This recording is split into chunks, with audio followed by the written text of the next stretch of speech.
This week on the BackTable podcast. It's always a chess game. What do you want to do? Right. What's your point? But always we try to do with pancreatic cancer, give the best first, because we know that with second line, there is no much overall survival is like 11 months, 13 months, but the PFS is like 11 or something, or whatever.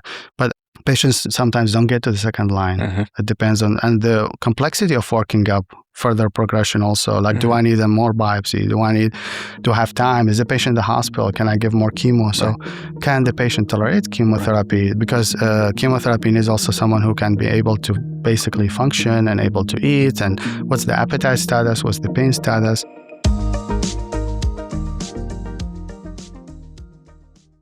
Hi, I'm Greg Botta from UC San Diego Moores Cancer Center. I'm a GI medical oncologist and pancreatic cancer lead. And we're here today in BackTable to talk a little bit about metastatic pancreas cancer. I'm here today with my colleague, Dawood. Dawood, you introduce yourself? Dawood Findakly, oncologist at California Cancer Associates in San Diego. Thanks so much for coming today. You know, I think that when we talk a little bit about metastatic pancreas cancer, you know, that brings up a lot of connotation about expectations from our patients when they walk through the door. Can you tell me a little bit about, you know, if a patient comes to you with the first diagnosis of pancreas cancer that's metastatic, what are you talking to them about in terms of the path forward? So I look at the patient as a whole. Usually I look at did the patient come with themselves? Did they come with some family members? What's their social support circle? That's very important. What data I have so far to be able to guide them through the prognosis, for example, the first question that they will think of and what to expect. I think there's a lot of anxiety that comes with it, coming with almost like everyone knows about pancreatic cancer being very aggressive and poor prognosis. So the main question will be more of like, what am I expecting? And I try to absorb all the stress that comes with it and try to make sure that they feel that they are supported. It's so true. You know, I think these first meetings that patients have with us are some of the longest meetings that we'll ever have with them. And we throw so much information at them. And I always try to tell them, I said, you'll hear this again, you'll hear it again. But you're right. Having that family member there, that support system is so vital because they can hear things that the patient's missing because of kind of the shock of what's going on. I think ultimately, you know, when we get started on a patient and trying to get them onto a personalized treatment path, there's some minimum information that we need to help with that. So what are you looking for with every patient to make sure that you have the data necessary to treat them in the most personalized way for their type of pancreas cancer? So it depends where the patient came from. Some patients, a lot of pancreatic cancer unfortunately present from the hospital. So either a consultation while the patient is in the hospital coming for some abdominal pain and imaging workup showed some abnormalities related to the pancreas or some metastatic disease sometimes. So that's one. If I see them in clinic, that's different also scenario. Each of them, like in the hospital, I totally understand that there's a lot of unknowns. That's for acute diagnosis. And basically, we try to tell them that we think it is. We don't know confirmed unless we get tissue. So explain to them what's the process.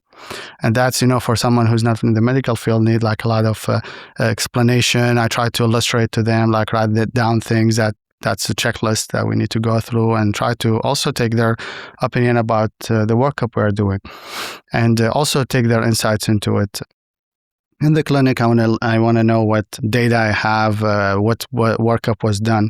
A lot of times, actually, when I get the hospital consults, better kind of because I'll be like leading and be able to kind of be proactive and acting on everything, and including even in the clinic. Like day one, I can like order some genomic sequencing, other things from the tissue if I get. So that expedites things. And sometimes patient comes through the clinic and I need to know like what are the gaps, what are things that we need to work on to like get the comprehensive information we need, because sometimes a biopsy was done a month afterwards. I see the patient in the clinic or the patient, a lot of times, sometimes patients go through insurance limitations. So that delays diagnosis, delay treatment. So it depends on like nuances of the situation. No, I think you're absolutely right. You know, when a patient finds there might be a pancreas mass there, you know, it's an emergency. And to them, they need to get everything done as quickly as possible. And any delay is just inexcusable. You know, I agree. You know, I always tell our patients there's a sense of urgency when you do it. On the other hand, though, they've had this mass for some time and just didn't know about it. And, you know, I think when our patients come through the door for whatever brought them into the medical sphere of pancreas cancer, we want to make sure that they have, you know, all of their staging done. So CT, chest, abdomen, and pelvis, making sure all the blood evaluations have been completed, including the tumor marker CA19-9, CEA, and then making sure that we have that tissue biopsy. And, you know, even more nowadays, that tissue biopsy is just so vital to have a core biopsy done and not just a fine needle aspiration, because the genome sequencing off the bat is so important. And we know that now with the RAS mutations, the KRAS mutations, which are the inciting mutation or mistake in pancreas cancer, is now targetable in 90% of patients. And that targetability is really going to determine what treatments we're going to be running with them. With your team and kind of getting those biopsies, do you find that they're done adequately? Do you have to send patients back? Or sometimes you're just advancing without that information? How are you dealing with that in kind of outside of academic center? So I try to, if the patient was in the hospital, let's say metastatic pancreatic cancer, whether there is a lung mass, liver mass, peritoneal. I think for liver is easy with IR access. Lung, we try to get endoscopic bronchial biopsy. If localized, like endoscopically, also try to get endoscopic ultrasound and with GI colleagues. So it depends the situation. I think if the patient had the biopsy done, that's make it faster.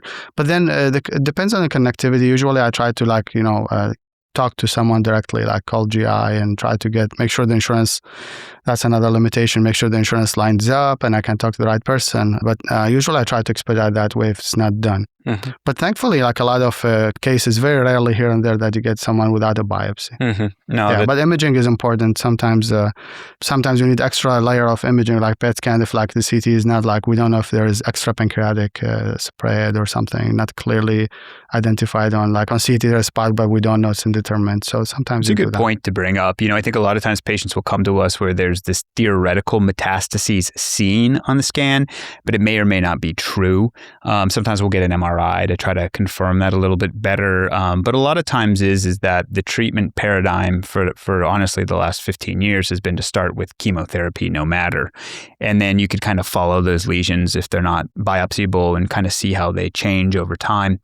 I am of the theory that pancreas cancer is micrometastatic at diagnosis. And I think starting from that perspective allows you to then start treating people in the appropriate manner. And the way we do it is neoadjuvant chemotherapy, followed by surgery, followed by adjuvant chemotherapy when they're resectable.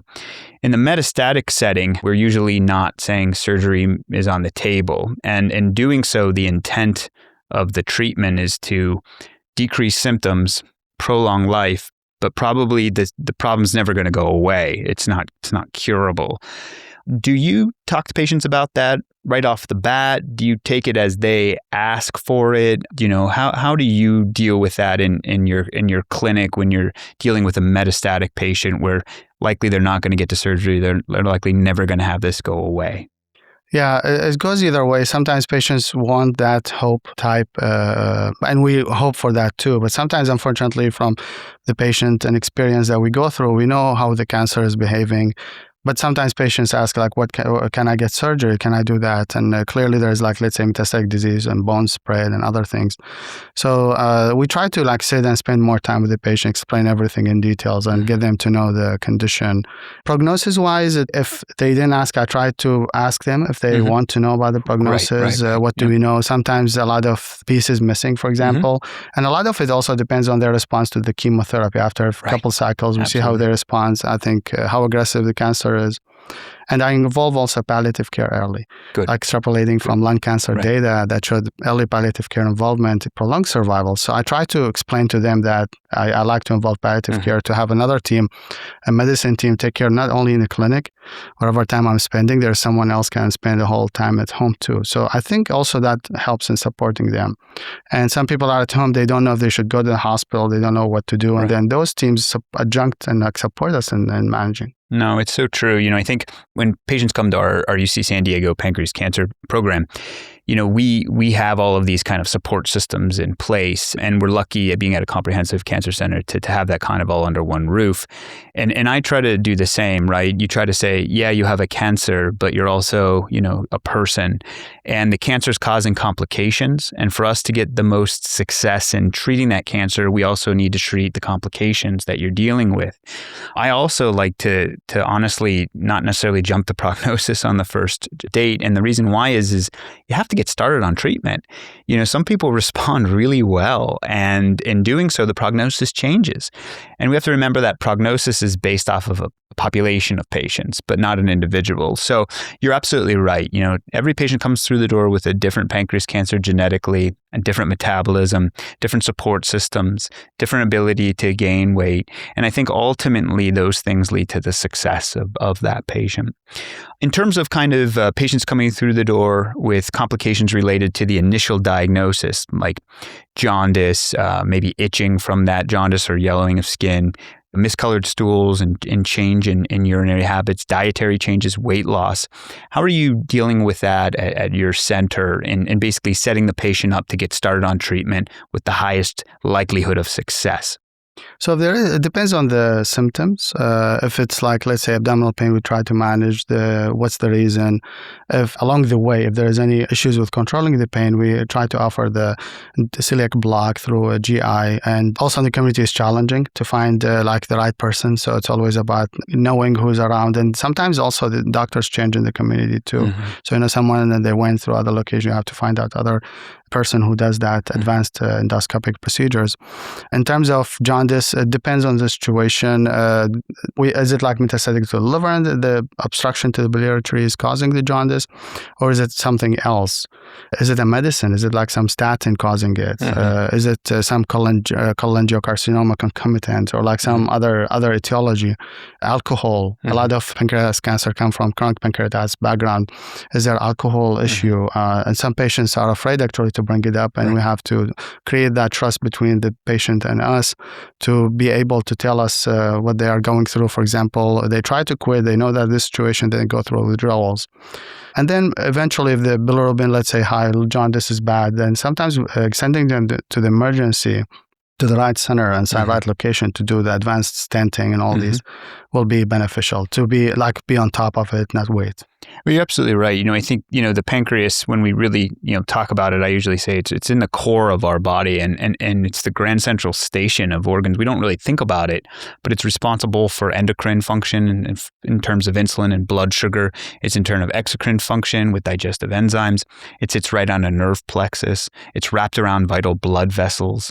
It fluctuates as far as our ability to eat and drink. Most of our patients come with loss of weight. And I think all of these complications we need to reverse while in real time setting them up for treatment.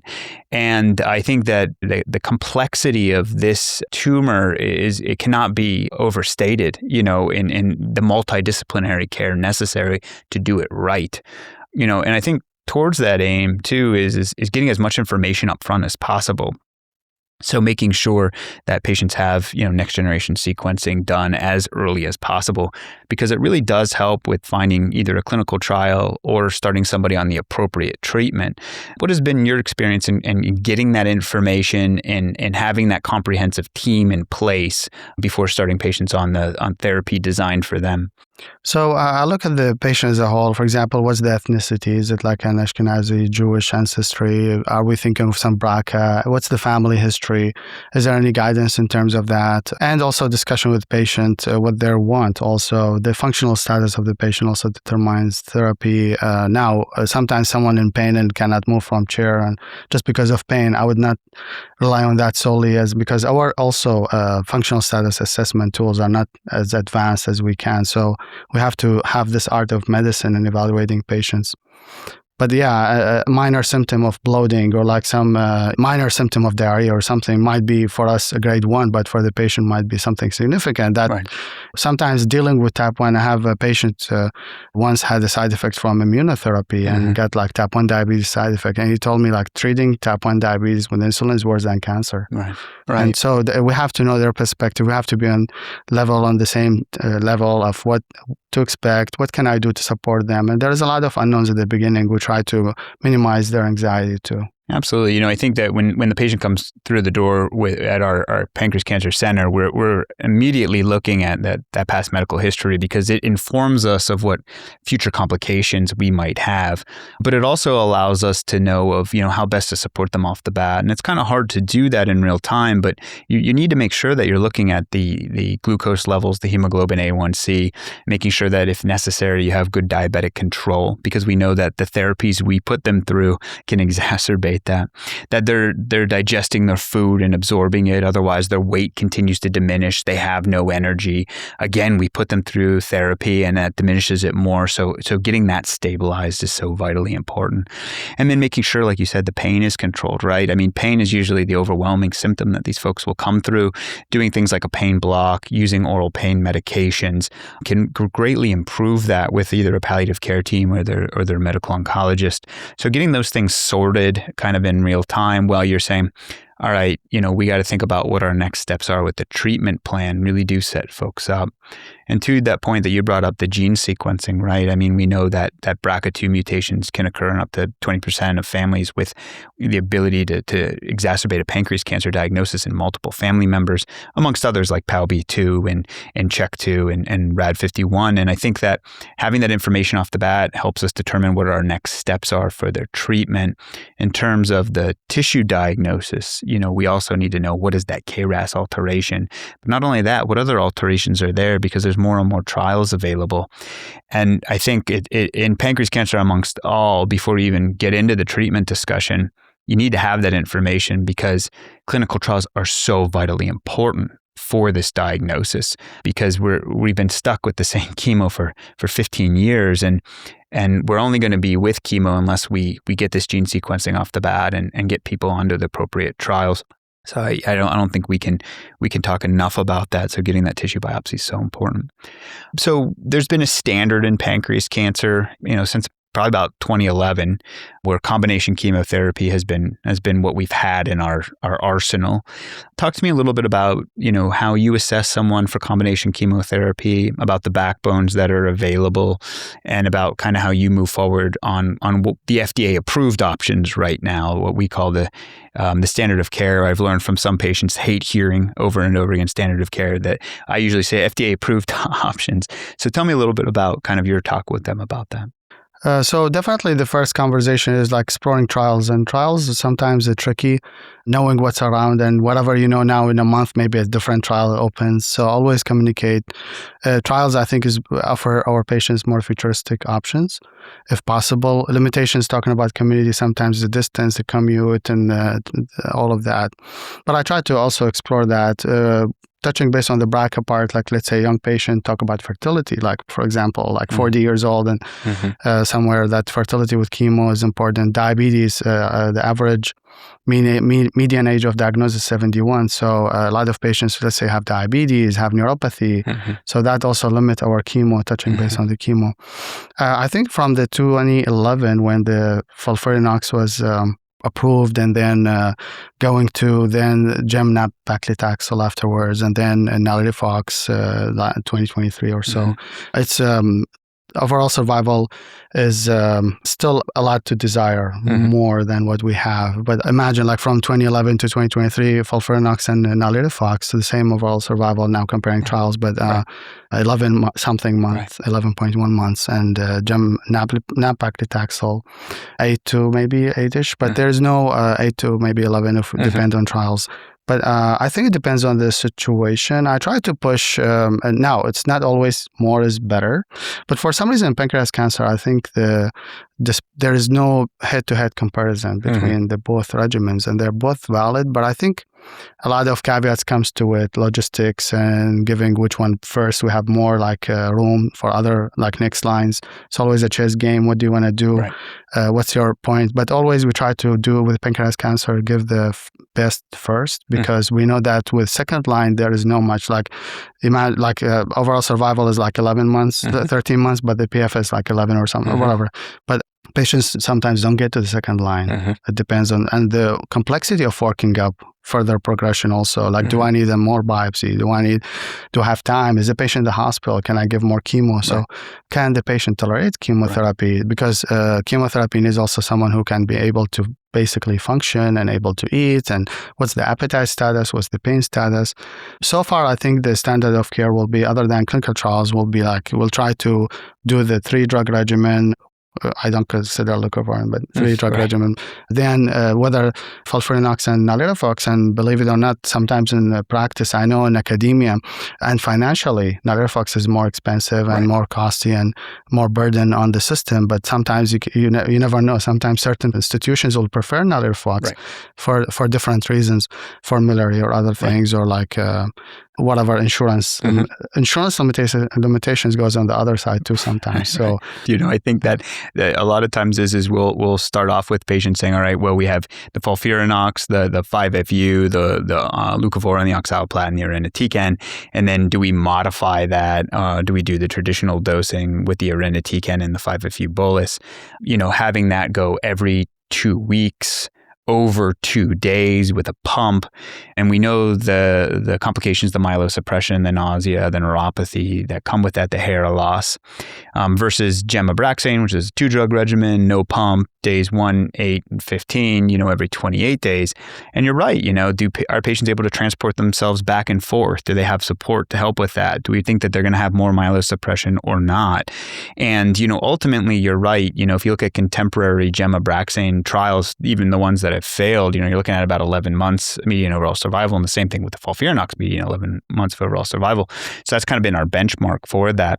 And then ultimately bringing into the fact that the genetics of it really help determine that, right? So if you have a BRCA alteration or homologous recombination alteration, you need that platinum drug. You need oxaliplatin or something like a gemcitabine cisplatin regimen to try and get that best response there. And I think ultimately, as you brought up, sometimes the recommendations that the clinician will have will be altered by what the insurance will actually cover, a lot of the time. So, things like NALIRIFOX, there's been supposed benefit in reducing neuropathy, maybe in exchange for things like more GI upset or diarrhea. And, if someone comes in with neuropathy from their type 1 diabetes, maybe NALIRIFOX is the better choice for them. And maybe probably like you, more and more of my time is spent appealing insurance decisions on what we think, the oncologists think is best for our patients. But, I think these help us inform about kind of which path for us to go down. And then there's the actual initiation of that path, getting a port placed, talking to patients about what that entails, what to expect from it, and then the complications from these chemotherapies. When you're getting a patient onto chemotherapy and you go through the complications of it, there's a lot of times patients will say, I'm not really about chemo. What other options are available out there? Is there any way for me to avoid this? How do you deal with those kind of discussions with them? I'm lucky I didn't have much, usually I talk to them out of what's the data, what's the evidence. And I tell patients I'm trying to give you best evidence base that I know about. There are patients who ask about other medications and I don't mind sometimes. I tell them you want to try, I don't mind, as long as I know what they are taking and I want to make sure it doesn't contradict what we're doing. And sometimes I give them comfort, but some patients try other things and come back and they have evidence of knowing from imaging and other things that there is progression, it's not working. So, but usually I never had this issue, luckily. So usually I talk them out and tell them what the evidence, show them the evidence. Sometimes those printout of a literature or some update, even the abstract itself, you highlight points that you want to show them. That evidence kind of will convince them. And I always refer them to society websites. I always print the front or patient education material and they'll tell them that because I don't want them to go and ask here or there, look online. It's really a lot of noise that we sometimes suffer from. Right. So it's too much for the patient. I try to guide them where to go and look. Yeah, I think that's a big point, is where we get our information from. So the honest truth is in 2026, of April of 2026, the only FDA-approved options for treating pancreatic cancer are chemotherapeutics systemically. We have the FOLFIRINOX, we have the Gemabraxane. Western medicine does not know of other ways to deal with this. We're not hiding anything from anybody. There are things that I think patients have brought up on blogs, and they have been brought up in maybe passing, or I know somebody who's done this. And we have to remember is those are experiments, right? Now, every person is an adult. They can ingest whatever they want and do whatever they want to their body, but we have no evidence to say, will it work or not? So I try to be open with patients about that. You can do what you want, but at the same time, I have no idea how this will interact with the chemo, and I have absolutely no idea how it will change your body at the doses that you're taking because, it's unknown. So I think we run into this a lot of times with folks. And again, I think it's education and discussing. I think for the longest time, maybe oncologists would just dismiss the patients and say, well, that's silly. I don't agree with you. I think it's our job is to help them down that path, to inform them, but ultimately it's their decision if they want to go down that path or not. I think ultimately we need to be thinking more and more about, I like to think of chemotherapy right now as a way of catching up on a problem we didn't know we had for a while. And we know chemo has good response rates. We know it's tolerable for a couple months. We know that we can get reductions in tumor size and increase in life expectancy. But I always like to tell folks that my goal is not for you to be on chemo forever. Our goal is to try to get off at chemo at some point, get onto a trial or a targeted therapy. In terms of as you progress with patients on chemo, how are you checking back in with them? How are you dealing with maybe complications from the chemotherapy? So whenever I give chemo, I try to see them a week after. I call it baby check and try to laugh with them. Yep. And I try to everything they mention, try to support them through and thank them for trusting me and their care and mentioning certain things. And I try to ask them not to be embarrassed about as simple side effects. And going back to the for example, other alternative therapies, I usually try to give them an anecdotal experience from that. But basically, try to listen what's happening, any neuropathy, what to expect, but also upfront, also with the chemo, I try to explain everything to them and what to expect, from oxaliplatin side effects, cold sensitivity. Is it winter? Is it summer? Mm-hmm. I tell them when you leave the infusion room, try to wear a mask. This humidified air will minimize the spasm to the throat. Mm-hmm. And so I try to be, and what to expect when they come next visits, mainly other than honing on those things we talked about, what other things are going on, and try to be proactive, prescribing some diarrhea medicine or other things with the supportive medications I do. Yeah. And then along the way, it depends. I try to minimize, give them best quality, minimize infusion room visits. What can I do?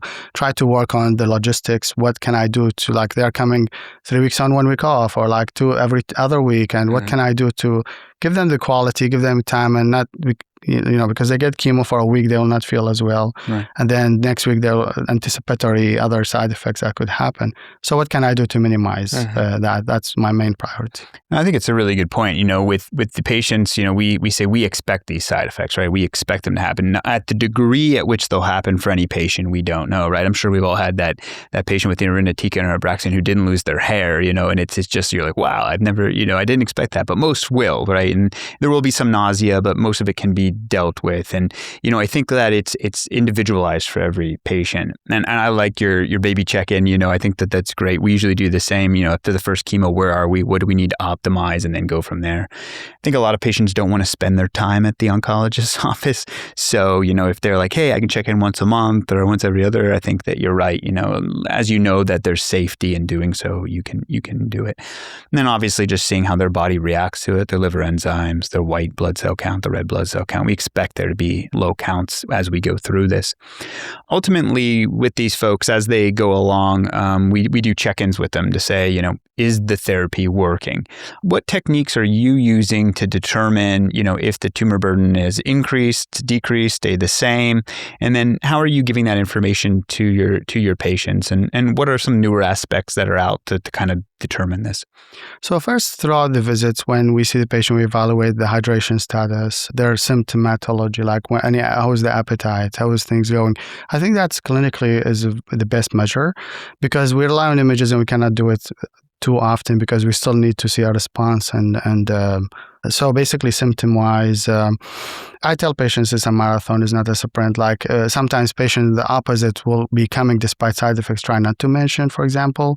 So I try to make sure like they know that holding a week or lowering the dose of chemotherapy is tailored, because the chemotherapy is approved for patients from age 18 to like 90 something. So it's standard dose, but that we have to also consider the patient in front of us. And I tell them that dose I'm using is approved for everyone, for adults, but still we need to tailor it for you. So that's what I do. So clinically is one, I encourage them hydration. I talk to them about activity. What can they do to let things work with the chemo? How will they take nausea medications? Feel like if any queasiness, any small side effect, don't wait till nausea is too bad that you take the nausea medication, because ideally I want them to take it proactively. So as soon as slight sense of extra nausea or something, despite the backup we have scheduled. So that's the kind of patient counseling is very important. But then we rely on imaging afterwards. Right. And there are two ways with cancer therapy. First, I can give treatment, but can the patient tolerate? And the next, is my treatment effective? So those are like kind of the basics I go with, and I think every oncologist. And I think explaining to patients like, if you don't feel good to take chemo, I should not. Because eventually if I give treatment and the patient end up in the hospital or spend a month in rehab, then that's not good. Maybe waiting for a little bit will give them more chance to continue on therapy rather than not, which might be effective therapy. No, I think it's so true. I think with every patient, I always tell them there's basically 3 ways for us to know how you're doing. Number 1, are you clinically tolerating it? Are you improved, right? When we start treatment, if the tumor burden is stabilized or reduced, usually some things like pain or appetite will change, and we can kind of see that, some weight gain. And then the other thing is obviously the imaging, as you said, is the disease stable? I think that's a win. If it shrunk, even better. We don't want to see any new lesions. Even mild growth, I usually say, we'll just kind of give it a little more time. And then there's biochemical, responses that we're looking at. We're looking at things like the CA19-9 or even the CEA to see if they're going up or down. And those are standard. I think sometimes now we're using other types of modalities, tissue agnostic ctDNA, tissue informed ctDNA, and even just kind of blood varying allele frequencies, looking at, KRAS, which is altered in 90% of our patients. Is your RAS mutation going up or down in your bloodstream can kind of give us those clues. But I think it's they're each pieces of the puzzle. Sometimes patients will come and say, I feel great, my tumor marker is going down, but my imaging doesn't show it. Or, my imaging looks great, I feel great, but my marker's not showing it. And I say, that's the comprehensive nature of us trying to figure this out together and kind of setting those expectations. What has been kind of your experience with patients kind of hitting those expectations, not hitting those expectations, as far as tumor marker going up and down, and what markers are you using? So I think CA19-9 is the main one, then CEA is the other one. In terms of liquid biopsy or circulating tumor DNA, whether in a measurable residual disease or none, I think even they're advancing too. Like in the ctDNA report, you can see the VAF allele frequency. And I don't know, this is like another thing for trials in the future, is like, for example, for head and neck, they're exploring HPV viral load. And will this tumor fraction be a part of let's say RAS, the allele frequency will be something to monitor. Should we, with degraders, with the other mechanisms? But those are the main one with the clinical, and then exploring from there basically. Yeah. I think we've been really trying to do that and try to push it forward because. But it's more prognostic, I think. You're right. Yeah. Right now, it's very prognostic, right? So if your ctDNA goes down, that's a really good prognosis. If it goes up, but does that tell you to treat or not treat? And I think that's where at least at part of our UC San Diego pancreas cancer program, we've been having partnerships with folks like Natera and Tempus, so that we can say, do we treat when the DNA is going up and not when the the scan shows it's progressing. Or, hey, we see a new mutation in the bloodstream on the Tempus XF. Should we be switching our treatment at that time or adding something in? And I think this is kind of where the future is going to lie, outside of chemotherapy, is this kind of real-time assessment and then being able to kind of act on it, predictive measures of does it change patient outcomes or not. And it really is kind of at the cutting edge with that right now. And I think people are still trying to tease that out and validate it, for each tumor type and what does it mean. So I think that's really, really important. Like alternating therapy, for example. There were studies on alternating gem-nab-paclitaxel with FOLFIRINOX. Though in the community, if we talk about from that aspect, insurances, even in academia, like going to insurance and try to approve both regimen will be an issue. Right. But this alternating therapy try to confuse the cancer, try to work on different mechanisms. If there is any liquid biopsy, signs of progression maybe, because we still need the liquid biopsy is actually very advanced that sometimes it, like for pancreas, 4 to 6 months maybe it can detect progression. But now the question is we still our guidance based on imaging, which I agree with, till we have more evidence. But a lot of advancement in colon cancer early stage, still not in the guidelines, but there are a lot of guidance based on ctDNA stage 2 and all this measurable residual disease guidance. Yeah, our UC San Diego team helped validate the ctDNA after surgery, and basically showing that folks who were ctDNA after their either neoadjuvant therapy and their surgery had better prognosis than were ctDNA positive. And now, the Canopy group, along with Hopkins and Northwell, are now trying to come up with a way to kind of show in the metastatic setting, that holds true too. And I think you're right. When we're on chemotherapy and we either don't become responsive to it anymore, the disease progresses, or we become intolerant to the side effects, the medical oncologist in pancreas cancer has been left with moving to another chemo line that has the same side effects and the same issues. And that's all we've had for so long and until now, right? So, while we're recording this, the AACR pancreas is going on, and there's just been kind of this whole RAS revolution underway. And for the longest time, I think a lot of drug companies would always say, well, I'm not going to put my drug in pancreas cancer. That's where pancreas cancer drugs go to die. I'm looking at it now saying, that's where drugs come to thrive now, right? I mean, these data are really outstanding. I think as we get patients towards an oral pill option and not IV chemo, there's not only going to be maybe improvement in survival, but also quality of life. Tell me about kind of if you had the ability to use this oral pill today, in your folks in the second line setting, where we expect it to first be FDA approved, how would that change kind of your treatment regimens with your patients? How would it change your office visits? How would you integrate that into your practice outside of an academic center? So I think it depends on the targeted therapy we're using. If we're talking about RAS, is it the one that we are actually more acquainted from lung data, adagrasib or sotorasib, and we know how to manage based on lung because we see it a lot more in lung than in pancreas. And then the new, it's 90% RAS mutation in pancreas cancer. So it's really very exciting and breakthrough actually because we need it. So for the new therapy with recent data, I think since mid last year or so, but now we have more press releases about daraxonrasib. So I think, I will dig into the data first. It's always see what to expect because eventually what can I do to prevent or to proactively be on top of things, whether rash or other things. So what can I do to minimize side effect, make patient tolerate therapy? Because with all oral chemotherapy or pills, patients will feel it's a home pill, but it's still a chemotherapy. So I tell them it's still a chemotherapy, so we need to be on top of things. So usually I'll follow closely first month. I don't mind seeing patient every week or two and make sure navigate through insurances. Is it something you need financial assistance? What do we need? Because those are also expensive medications. So navigate the financials. We have good social workers.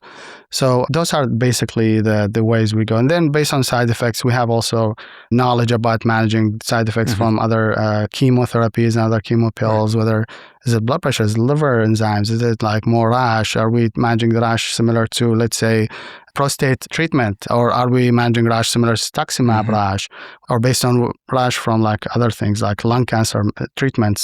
So it depends. As long as we know the pathway and this targets RAS, so we look at other side effects. But apparently it's also not, apparently from what I understood, is still not the typical RAS side effects too. Right. Yeah. I think at this point, I started studying RAS as part of my PhD thesis like 20 years ago, right? And everyone's been knowing like, this is the thing that's impossible to drug, and now we're doing it, right? It's taken decades. And now, we're at a point where I thought, honestly, you target RAS, the side effect profile is going to be astounding, right? RAS is used in every cell. It's at the top of the signaling pathway, and the side effect profile is likely going to be intolerable, like we saw with MEK inhibitors and things. But it's really not the case with this mechanism of action, right? With this molecular glue that Revolution Medicines has. So I think the second line data, the fact that the overall survival has increased basically versus chemo in the second line doubled it. I think it's going to be a very intriguing second line option where our patients are going to have better quality of life, not having to come in for IV chemo all of the time, and basically have longer life. But we have to remember is metastatic pancreatic cancer's 5-year survival is like 3.2%, right? So even if we're doubling that and we're at like, let's just say 5-6% 5-year survival, we're still the worst solid tumor metastatic prognosis, even if it's doubled that. So we still have a long way to go with this. And I think that, the clinical trials that are going to be coming up in the pipeline, they need to realize that RAS is the first stepping stone. It's going to be the combinations of it with chemo, switching off of it into maintenance settings, combining it with other drugs. And I think that's where things like platform studies like GCAR's Impact PDAC platform, where you can actually have a scalable, sustainable pathway to say, all right, RAS drug plus this, RAS drug plus this, and put it at centers very scalable, very quickly, I think will be really helpful. And then bringing in patient support groups like PanCan, right? They had Precision Promise initially that Diane Simeone, our cancer center director, helped lead, but now is moving into the GCAR space and saying, hey, let's personalize these therapies, for our patients. Let's get them onto trials. If it's failing, let's be quick to fail and get folks off and get onto something else. And I think that we owe that to our patients, because the RAS it's going to be ground shaking and groundbreaking, and it has been, but it's not the end of the road by any means. It's the first gasp of air I think our patients have been able to have. So we really need to think about that as we move forward. When you think about patients, getting them onto trial and determining how you're going to get them to either academic center or what's around your area, or do you have trials at your center? How do you guys deal with that?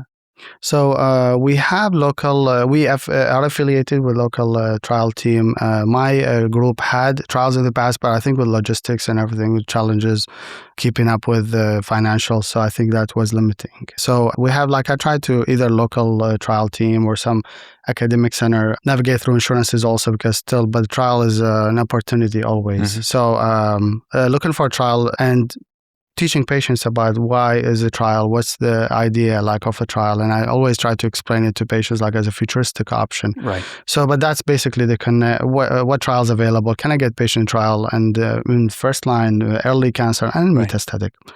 Yeah. No, and I think that's vitally important, because that the daraxonrasib probably will be FDA approved in the second line pancreas cancer, and there are a variety of frontline trials, through many companies, including Bayer licensing Kumquat and Insight, and all of these folks are kind of going to be moving into the front line along with Genentech and some of the larger companies. So I think that ultimately this is kind of just scratching the surface of how we're going to be utilizing these RAS inhibitors, but also other things like immunotherapy, which has not worked in pancreas cancer. And I think that's kind of the next key to unlock, right? Everyone says RAS is undruggable. Therapy. Immunotherapy doesn't work in pancreas cancer. We're going to change that, right? So I think that having those options available and the translatability and the scientific rigor, we're finally, I think, going to have that kind of critical mass to kind of speed forward with it and move forward with our patients to get that done. Ultimately, pancreas cancer requires just a comprehensive team and a very unique diagnosis that not only requires the personalized medicine approach, what is your RAS alteration, what drug should you get on, but also kind of the metabolism aspect of it. Are you gaining weight? Are your pain controlled? Are your clot issues taken care of? It really requires a multidisciplinary team. What are your thoughts kind of in general with pancreas cancer? Are there certain issues or aspects you've run into or questions that you've been thinking about? I think referring early, engaging the whole team, multidisciplinary team. A lot of time it gets only on oncology referral and the patient's early stage, getting to surgery.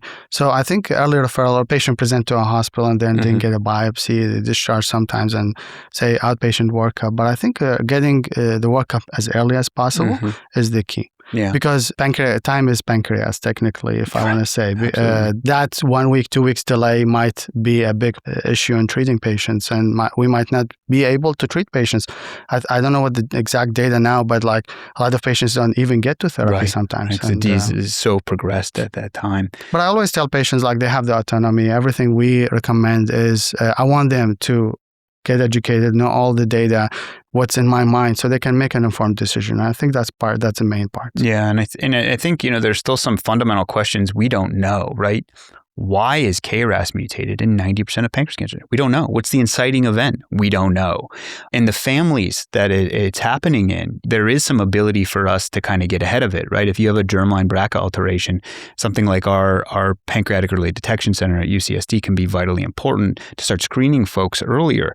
But ultimately, we need to be in a position where we need a good screening assay, like a colonoscopy or a mammogram. We don't have it. So I think there's these fundamental issues that are still outstanding that the field can develop. The focus right now is RAS, of course, but there are still so many areas for us to develop to try to move that needle even further. We've seen it move in our lifetime, and I'm so glad to see that. But I think we're just kind of at the beginning of this, and there's just so much work to be done. Yeah, and I'm happy we have all these options to our patients. It's the truth. I think that when you see patients come through the door, a lot of time, just even a couple of years ago, just knowing that chemo was what you were going to be on, and getting kind of the best from that, and then finding a trial. I think that's kind of where we were. But now when folks come through the door and you can say, hey, you might be able to get onto this oral inhibitor, your quality of life might be improved. It's just more hope, I think, for everybody, right? There's hope for the patients. There's hope for the clinicians. You're in a position where you can actually offer something besides chemo. And I think it's kind of never been greater. The question is, what do we do with this? I think is really still out on the field. And it is. It's the sequencing of it, right? It's adding it. Oncologists are great at mixing stuff together, right? That's what our job is. So that plus EGFR, that plus MEK, 2 RAS inhibitors together, RAS plus chemo, RAS plus immunotherapy, the metabolism aspect. I see it kind of like early days like HIV, right? There was like the retroviral transcriptases, the integrases, the proteases, but only when you combined all 3 together did you turn a acutely fatal disease into a chronic issue. And I think that the similar thing will happen. RAS is the first kind of step in this, but we're going to have to knock out multiple nodes of this network to really shut it down. And, even if we don't cure pancreas cancer, if we can make it a chronic issue, I think that even then is some advancement. Which we achieved in other cancers. Exactly. And then blood cancers. Exactly. And I think the microbiome also is a big topic. Good point. We understand very minimal from tissue about, like, we put stains, immunohistochemistry, we do the genomic profiling, but the microbiome, what's going on in the environment of the cancer, which cells are actively trying to fight the cancer in the body, which immune cells, which one, maybe we have in the future better markers for immune response, or we identify patients who can respond from certain therapies. So there's a lot to unpack. It's absolutely vital. I think that probably we're going to be looking at the microbiome as not only an initiating event in it, but also a way to kind of help treat it. The metabolism aspect, right? I mean, this tumor is evolutionarily involved to have high blood sugar and high glucose and use it. How's a way to knock that down? The immune side of it. So I think we're going to have to look through each of these, and then now in the lens of RAS inhibitors and how we're going to go about it. So I think the field is for the first time very open, and I think that it's now an opportunity for us to try to say, all right, let's take these tools and run with them for our patients, and do so safely, of course, but also as fast as we can get this quality of life back out to our folks. Well, thanks so much for coming on today. I love talking with you. We always talk about patients, offline, but it's good to kind of get your take on where the field is now. So I really appreciate you coming today. Thank you for the invite, and it's great to do these discussions, and that's very informative for patients. Absolutely. Too. Thanks again.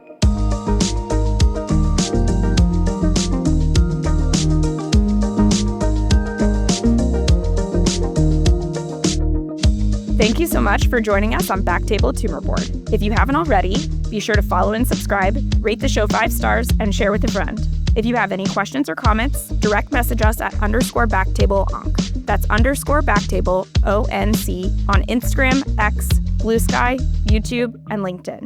BackTable is produced and hosted by myself, Kate Baker. Our production team is led by Kieran Gannon, Aaron Bowles, John Reyes, and Josh Spencer. Design and digital marketing led by Brian Schmitz. Social media and PR by Donato Cavuto.